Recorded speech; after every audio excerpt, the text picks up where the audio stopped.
bêtises n'existent toujours avec Frédéric Bérard. 7h40, 8h-20, le rendez-vous quotidien avec Frédéric Bérard, le premier de la semaine. Salut Fred. Bonjour Serge Trudel. Salut Fred. Bonjour André Léonard, la première de la semaine, notre travail quotidien. Ah là là là là là là. Passez un bon week-end, oui, c'est fait. Bon, formalité passée, merci.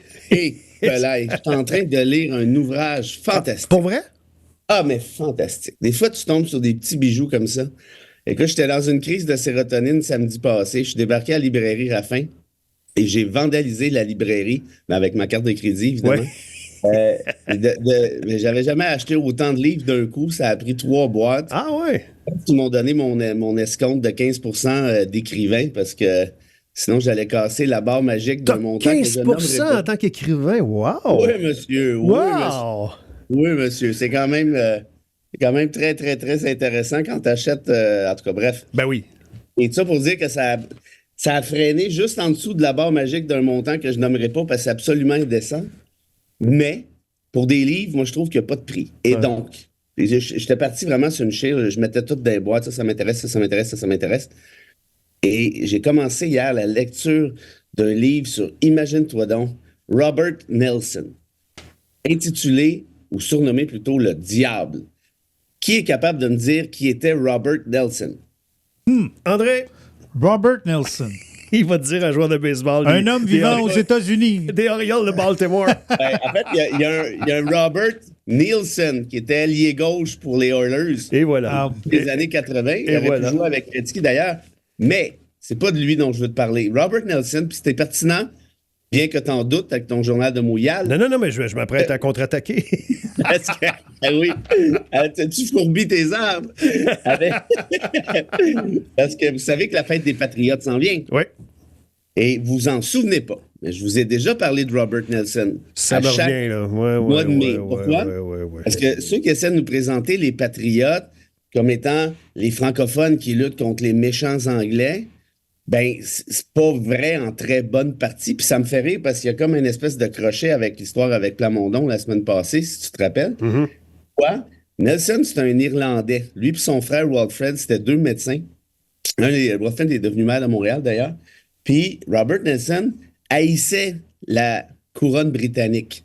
C'est lui qui était à la tête des armées des Patriotes du Bas-Canada comme tel. Et il l'appelait le diable, c'est pas pour rien. C'était un médecin, mais c'était pas un rigolo. Et là, ce que j'apprends, c'est toutes sortes d'histoires comme quoi qu'il y avait des soldats polonais dans cette même armée-là, ce que je savais pas. Et aussi, ça, je n'avais entendu parler un peu, mais je pensais pas que c'était aussi puissant que ça. Il y a un paquet de patriotes américains, donc du côté des États-Unis, dans le coin au sud de Windsor, au sud de Toronto, dans le Vermont et autres, qui étaient ultra crinqués pour débarrasser les Britanniques de l'Amérique du Nord. Donc, de notre bord. Oui, exactement. Pour faire la révolution, si tu veux. Et autant dans le Bas-Canada que dans le Haut-Canada, écoute, je t'en parle. Ça se lit. Écoute, c'est un livre d'histoire. C'est publié par les universités, par les presses d'Université Laval. Habituellement, les livres universitaires, moi, j'en ai fait une couple. C'est assez plate, là. Mais trouver une manière de faire ça super intéressant. En tout cas, voilà. Et les méchants Anglais, hein? Ah, les Anglais. Encore en fin de semaine, tu as remarqué ça toi aussi, Fred, on a lancé l'armada complet, une charge en règle du côté du Journal de Montréal. Ça. Alors, moi qui commence avec mon introduction, qui te vante l'intellectualisme, mais écoute, le mouillal. Tu comprendras qu'il y a une parenthèse ici. Obligatoire, parce que c'est eux, présentement, qui font cette offensive. Et ce matin encore, on parle... C'est pas le genre. Ça se passe en anglais dans nos écoles de plus en plus. Ah oui. Oui. Ah non, ça c'est sûr. D'ailleurs, c'est le fun parce que là, ils ont mis 2 wobos du Journal de Montréal avec un secondaire 4. Des wobos. Qu'est-ce que t'en sais? Ils disent, hey, dans les écoles, ils apprennent l'anglais. Puis, il y a 2 semaines, ma gang de poissons rouges, une belle étude complète, exhaustive. Ah oui, mais il y a juste toi qui l'as vu, cette étude-là. Il n'y a personne d'autre qui l'a vu, cette étude-là. Ben, c'est pas difficile à voir. Si vous faites OQLF études, elle va vous sauter d'en face. Mais non, c'est bien mieux avoir des discours catastrophiques du journal de Montréal qui dit vous allez vous faire manger. Ça, vous aimez ça, vous auto-martyrisez. Puis, ils vont nous manger. Les Anglais vont passer. Mais non, tu as une étude sérieuse avec des scientifiques rigoureux, diplômés, qui te dit, et celle-ci date, les derniers chiffres sont de 2022, donc on peut penser que c'est assez récent, le français dans l'espace public, incluant les écoles, parce que les écoles font partie de l'espace public, n'est pas en baisse, ne stagne même pas, il est en hausse. La langue, vous n'êtes pas obligé de le croire, mais allez voir l'étude, vous allez bien voir, la langue qui est en baisse au Québec, notamment dans les écoles, c'est pas le français, c'est l'anglais. Et on s'intéressait, Fred, au français hors Québec en fin de semaine. Une minute, mais je vais juste finir mon histoire. Ouais. Vous avez le choix entre une étude scientifique, indépendante.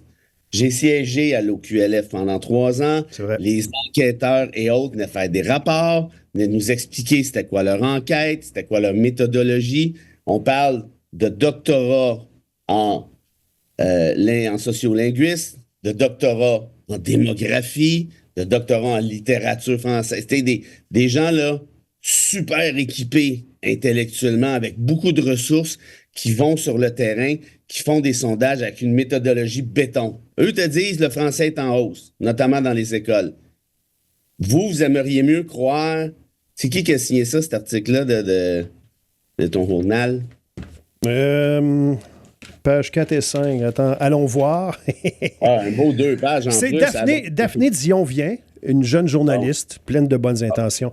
Mais il y a aussi toute la gang de columnistes, là. Sophie Durocher. Oui, bon, mais évidemment, les chroniqueurs sont partis. Macacoto, Loïc Tassé, Antoine Robitaille également.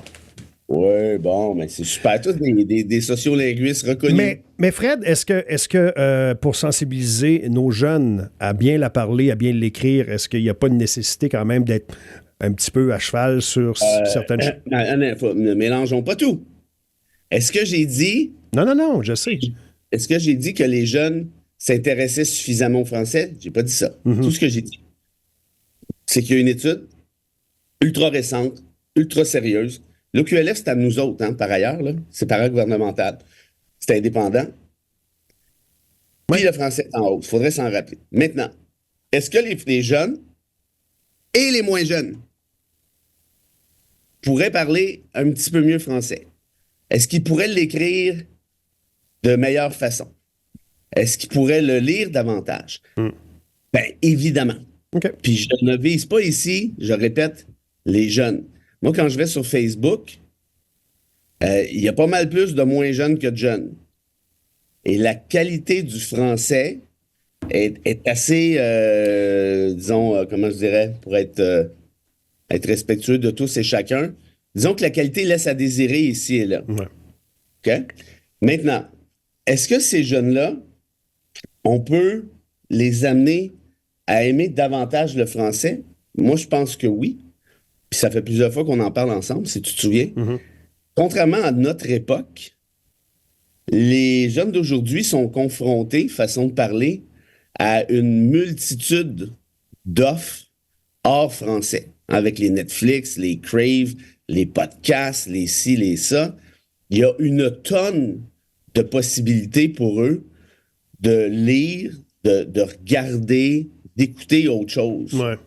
Que de la culture francophone, culture québécoise, ou bref, de tout ce qui est français. Mais ça, Fred, j'ai un bémol par rapport à ça. Moi, j'ai grandi dans la culture anglophone. J'ai écouté Chaume FM toute ma jeunesse. Certains pourraient dire, regarde ce que ça donne. Ben oui, puis certains pourraient le dire, amusez-vous si ça vous tente, mais j'ai jamais, ne serait-ce que passé proche de laisser tomber le français. Je suis allé à l'école à Ottawa. Je consomme encore mes films en anglais. Oui, mais ce que je voulais dire avec ça, c'est que nous, comment je te dirais, ces jeunes-là, je vais le virer de bord, il n'y a jamais eu autant d'offres anglo-saxonnes à portée de main. Ouais.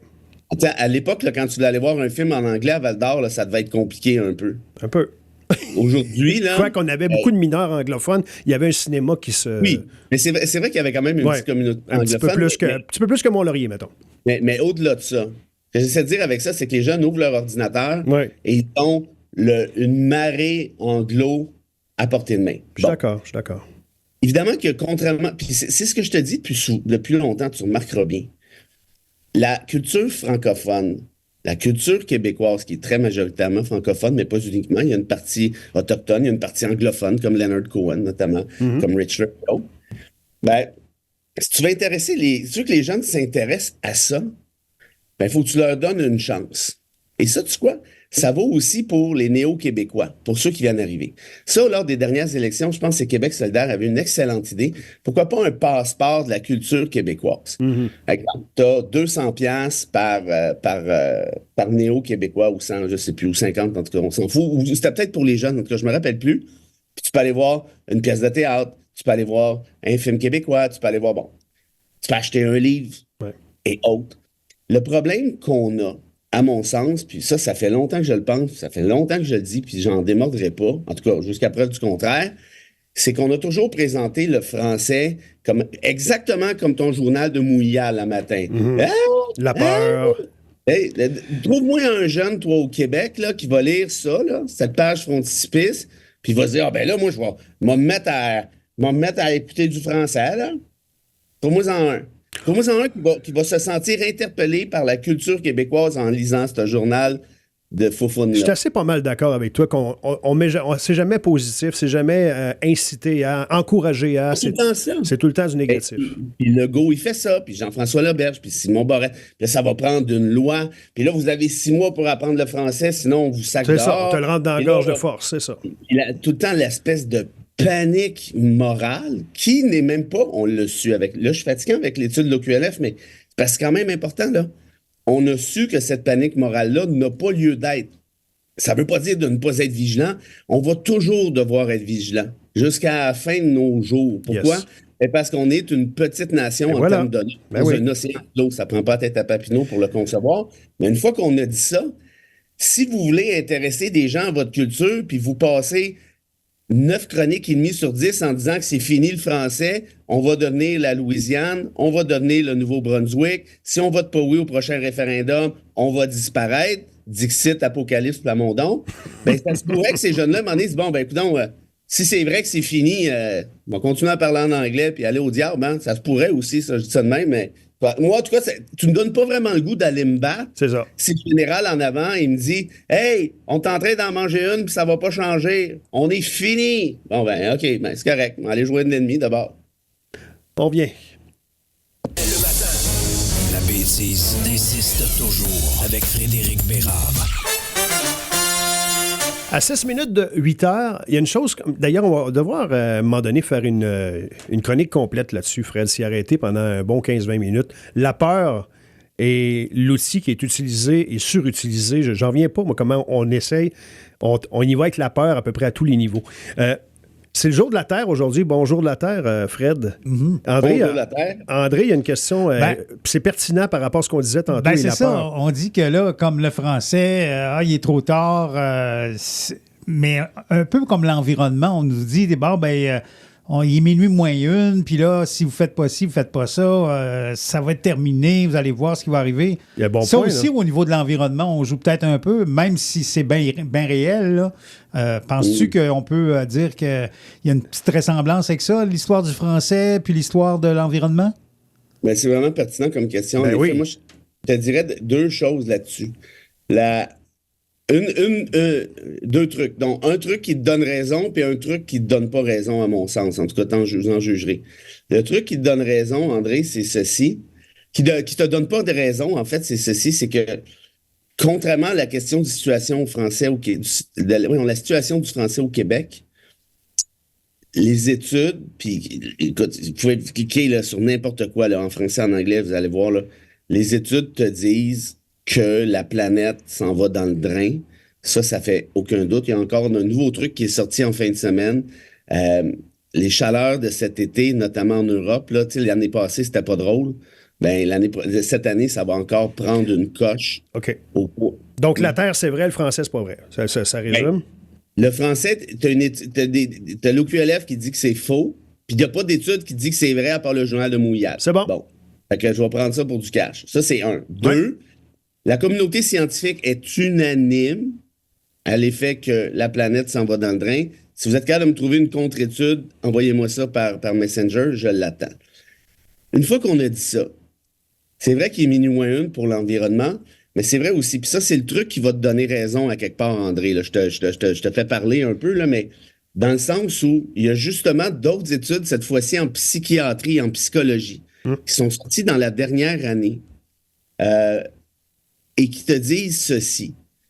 On n'a pas eu le bon discours pour parler du réchauffement climatique. Okay. Parce que ce discours-là était fondé sur la peur.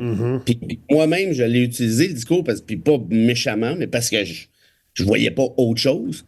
Et là, en psychiatrie, ça a été démontré que si tu essaies de, comment je te dirais, si tu essaies de convaincre les gens d'agir en disant « il est minuit moins une, la planète s'en va dans le drain », ben c'est pas la meilleure approche. La meilleure approche, c'est plus l'approche, je sais pas moi, canal famille, tiens, on va te prendre par la main, puis hop, la boum, on va réussir tout le monde ensemble, apparemment, les mamans font... Sauf que quand le bateau coule, c'est rarement les violons qu'on sort. Là. Ben, sauf ça, mais je fais juste répondre à l'interrogation d'André. Oui, tout à fait. Qui te dit... Ben, en tout cas, puis c'est pas toutes les études, là, j'en ai vu une ou deux, là, j'en ai pas vu 8000, mais qui dit ça, si tu essaies d'aller chercher du monde avec la peur, les gens, le cerveau se bloque essentiellement, les gens n'écoutent plus, puis ils disent ben, je veux même pas y penser. Pourquoi? On fait de l'aveuglement volontaire. C'est rassurant, parce qu'on sait que de toute manière, même qu'on changeait toutes nos habitudes à titre individuel, ça ne va pas sauver la planète si on continue de la cochonner avec l'industrie. Boire avec des pailles en carton. Voilà. Oui. Et ça rejoint ce que tu dis. On l'a vu, là, c'est des jeunes qui ne veulent pas faire d'enfants. Et au niveau psychologique, ça a eu un gros impact. Là. Ah oui, puis moi, j'en fais de l'éco-anxiété. Puis moi, je fais de l'état à côté. De l'état-anxiété aussi à côté. Puis c'est pas super le fun. Mais non. À un moment donné, il arrive où il faut que tu penses à d'autres choses, faut que tu te protèges, parce que sinon, ben la vie va être misérable. Tu sais, en tout cas, chacun fait ses affaires, mais moi, je pense que il faut parler de ces discours-là, il faut le faire savoir, surtout que la plupart de nos grands médias n'en parlent pratiquement pas. Tu sais, que Justin Trudeau soit allé donner 18 milliards à l'industrie pétrolière en 2023, là, puis à peu près pas de médias qui ont parlé de ça, là, ça commence à être gênant longtemps, là. C'est des crimes contre l'humanité, là, avec notre argent, là. T'imagines-tu ce qu'on pourrait faire avec 18 milliards? Je veux pas être démagogue, là, mais t'as moyen de faire de belles affaires. Mais c'était-tu du gaz d'été ou du gaz d'hiver? Je sais pas. Ben, c'est parce qu'il faut s'en aller. Ah ouais, non, ben, à place de finir ça sur une boutade absurde, je pourrais finir ça sur une belle citation. Ben, c'est ça que je voulais faire. C'était la passe à la palette pour que tu fasses une citation. Oui, elle était subtile, ta passe. Elle était du revers un peu. Oui, elle était du revers. Tu as passé par en arrière, m'en allant en avant, mais en tout cas, c'est pas grave. Alors, la citation d'aujourd'hui, les copains. Oui. La gang de chameaux. Oui, les poissons rouges. D'aujourd'hui, puis là, j'ai pas le temps de vous expliquer l'existentialisme parce que là, t'es trop stressé, je le ferai une autre fois. Mais elle vient de Kierkegaard, qui est un Danois, qui est un des pères subtils de la pensée existentialiste que j'expliquerai plus tard. Pensée existentialiste qui avait été reprise par Sartre de Beauvoir et compagnie. Et Kierkegaard te disait ceci. La meilleure façon, puis c'est drôle parce que ça tombe exactement dans ce que tu as dit, André. La meilleure façon de lutter stratégiquement contre les horreurs humaines est d'en rire. Tu vois? Plus possible. Ben, ça me sauve les fesses un peu aussi. OK! Et Dieu sait que c'était un gros job ce matin. Merci, Fred. C'était très intéressant, la discussion. Bonne journée. Salut. Là, je sais pas, là. C'est le même prix, hein? Bye-bye.